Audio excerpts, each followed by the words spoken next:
þetta líka finnst mér bara svona fundamental mál hvar valdi til ákvörðunartöku liggur og jafnvel ef við myndum fá eitthvað boð sem væri ótrúlega flott fyrir tímapunktin sem við erum á í dag að þá erum við að taka ákvörðun til frambúðar fyrir Ísland til næstu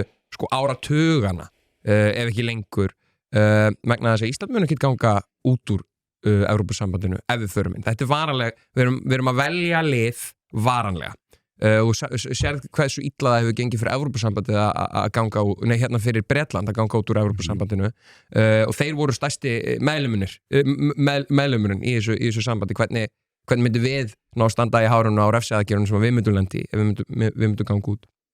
að hérna við erum varanlega að gefa frá okkur valdi til þess að taka ákvarðanir sjálf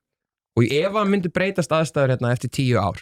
og við þurftum að breyta einhverju í hvernig skipulagið á íslensku landbúnaði eða sjávarútvegi eða hvað að þá þurfum við að gera það á hátt sem þóknast meginlandinu Við þurfum að fá meirihlutan af allri Evrópu með okkur í lið til þess að fá að breyta þessu og það líka þegar maður fer og skoðar náttúrulega hvernig skipuritið á Evrópusambandinu það sem við erum að tala fólk að tala eitthvað sæti við borðið lýðræðislegt umboð hérna við fáum að segja eitthvað það sem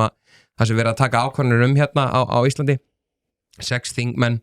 af 720 sem að sitja ekki með plaggið Ísland fyrir fram að segja heldur ganga í EPP eða eitthvað annan svona pan-evróskan stjórnmálaflokk með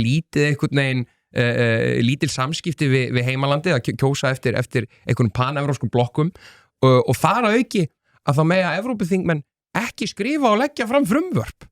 heldur það verður að koma frá framkvæmdastjórninni þetta er svo pínulítið sæti við borðið, þetta er ekki svona barnastól þetta er svo að sitja á fingurbjörg